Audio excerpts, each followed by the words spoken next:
When looking to buy a home in Southwest Florida, you need to understand that property taxes can impact your overall cost of homeownership and how these taxes work. While Florida's property tax rates are generally lower than in many other states, there are still important considerations and nuances that could affect your budget. First, Florida's property tax rates are lower compared to many states, but this doesn't mean they are insignificant.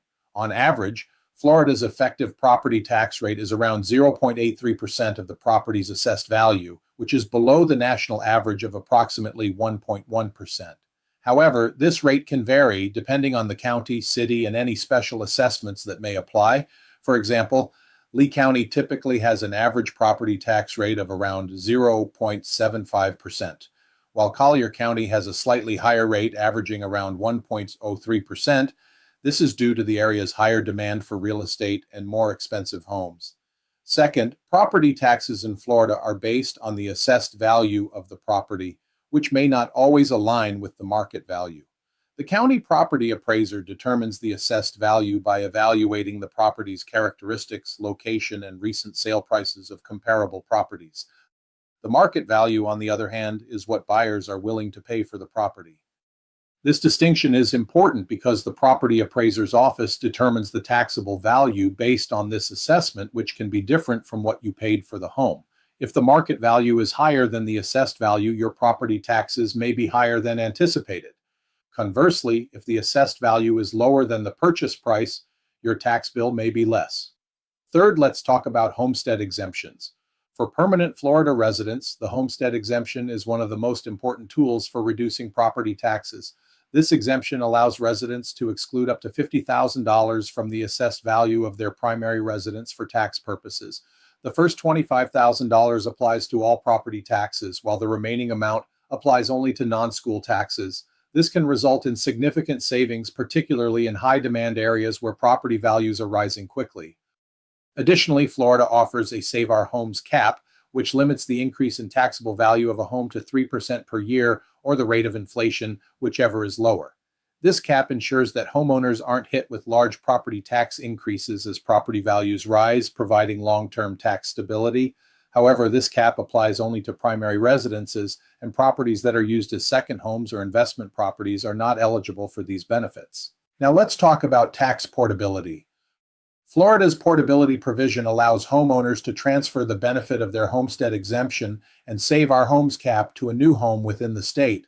If you're moving from one home to another within Florida, the difference in the taxable value due to the Save Our Homes cap can be transferred, helping you retain some of the tax savings from your previous home. This is especially beneficial for retirees or long-term residents who decide to downsize or relocate within the state. Remember, portability has certain limits and qualifications. Fifth, property taxes in high-demand areas like Naples, Marco Island, and Sanibel Island typically see higher property values, which means that property taxes in these areas can be more significant.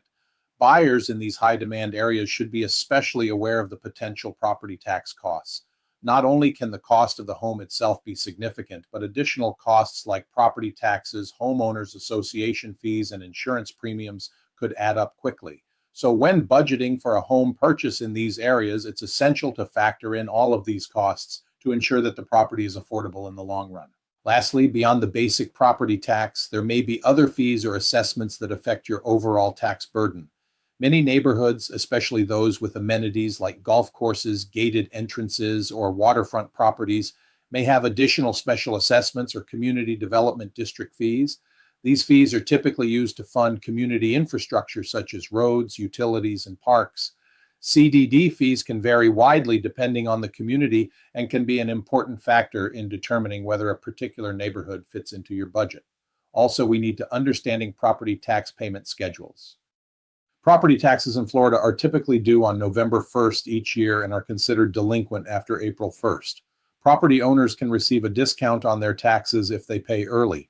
Florida's tax system operates on a calendar year basis, and the taxes for the upcoming year are based on the property's value as of January 1st. Buyers should also be aware that if they're purchasing a home later in the year, the previous owner will have likely already paid part of the property taxes for the year. You may need to reimburse the seller for the prorated portion of the taxes that cover the period after the closing date, which should be outlined in the closing documents. Bottom line. Understanding property taxes in Southwest Florida is important when planning your home purchase. While Florida's overall property tax rates are relatively low, tax bills can still be significant, particularly in high demand areas. Buyers should factor in the local tax rates, explore the benefits of homestead exemptions and portability, and consider special assessments that might apply. I've sold properties to probably someone from every single state in our union.